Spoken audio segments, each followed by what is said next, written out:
Welcome to Access Sportsnet Lakers, brought to you by your Toyota dealers. We make it easy. Chris McGee, Robert Ory, James Worthy, Wet Alley, and Mike Trudell down at Crypto.com Arena. The Lakers end the season on a 3-game win streak. They finished with an impressive 53 wins on the season. And with Denver beating the Spurs, the Lakers secure the 4th overall spot. They will open with Houston next weekend here in downtown Los Angeles. Before we get to all that, let's talk about this game. I know you guys were really happy with the way this team came out and attacked this game. Very businesslike, opened up a big lead. Everyone played, James. All 14 guys scored. You know, Geeter, for the way the Lakers finished the season, you know, and for the effort that the guys are putting out, getting ready to go into the playoffs, I want to give just oh, wow, we haven't had one of those in a while. Just a little bit of, we got baby Jonathan in the house, too. I just want to give him just a little bit of worthy clap. Oh, that's funny. My pick for the game, LeBron James, came in, patient. But to your question, Geeter, the Lakers were really looking forward to moving forward now. You can tell that they took this game seriously, even though they didn't need to win. It didn't make a difference. LeBron came in. He knows he's got to lead these guys. He wanted to get out there and get rhythm with them. You know, I think Ayton is going to be key. You know, his efficiency in the paint. Rui is another guy. They're going to have to step up. You're talking about 2 guys that are going to have to replace Luka Doncic and Austin Reeves as far as, you know, picking up the pieces a little bit. Those 2 guys are next in line. Kennard's another one. But I thought, as you look at these 2 guys tonight, both 22 points, high efficient from the field, rebounds. I love the additional rebounding from Rui. He's usually down with 3 or 4 rebounds. He gets up into that 7 to 8, 9 rebounds a game going out. That's going to be very beneficial for the Lakers. So I thought, you know, they got the rhythm they needed. Now it's time to get ready for the first round.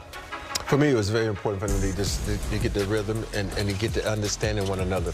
Because you think about this starting lineup, we hadn't seen this starting lineup together a lot. And this is probably the starting line we got to go with. You know, and to capitalize on what James just said about Rui. Rui is one of the most athletic guys on his team, but his rebounding doesn't show it. So he has to know he's got to step up in this situation and get a lot of rebounds. And going over to, you know, Marcus Smart. You know, he was very smart tonight, getting a lot of guys involved, especially DA, who had the 10, you know, the double-double, which we need to have each and every night from here on out. But I like the fact that Marcus Smart had 10 assists.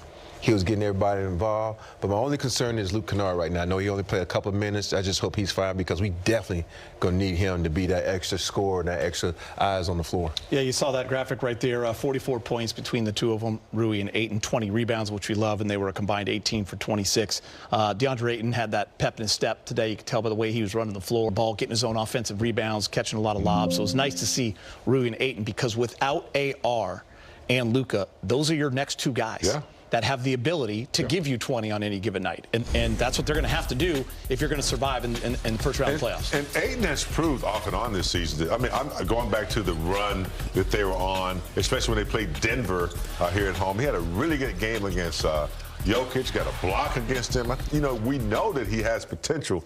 He's had to have his mind ready at the beginning of the game, and I do think Marcus Smart is the one guy that recognizes that. You got to get him the ball, get him some lobs, get him involved, and he'll stay involved. But sometimes when he's setting picks and popping, not getting the touches, and it becomes kind of tough for him to stay in the game. I think when you talk about Luka and you talk about AR, they're not traditional pick and pop guys like, you know, Marcus Smart is.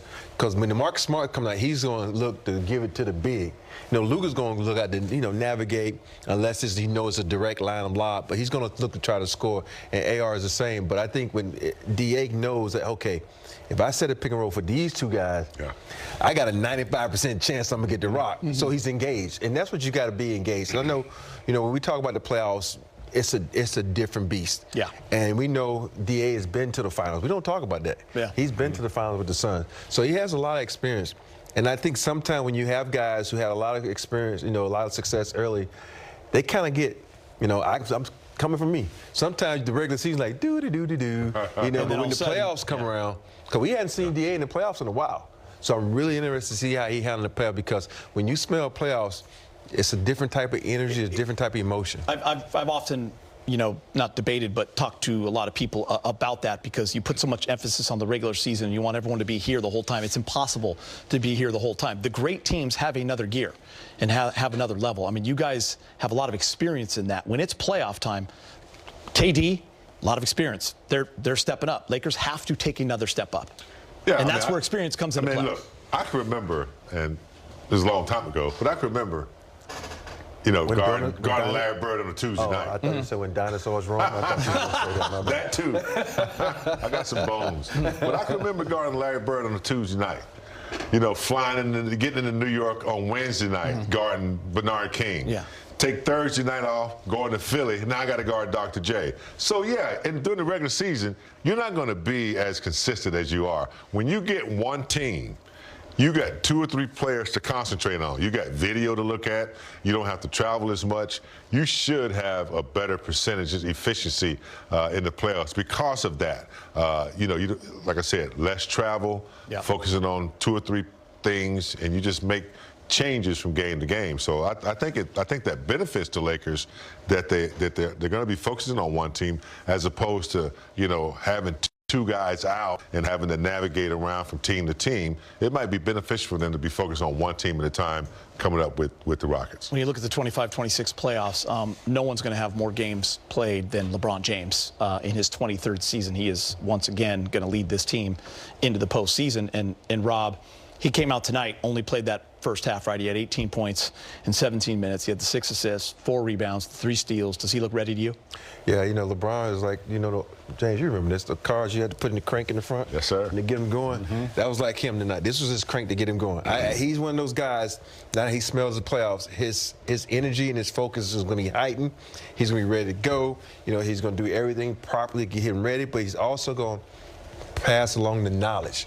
He's going to get these other guys, hey, this is what you need to do for us to get past this first round. Yes, you know, down, what, 3-0 against Golden State, come back. 3-1. 3-1, big-time comeback. So what he's trying to show these guys is, look, I know we're without Luka and Austin, and if anybody can get down, LeBron can get down while he's driving his car on the way home.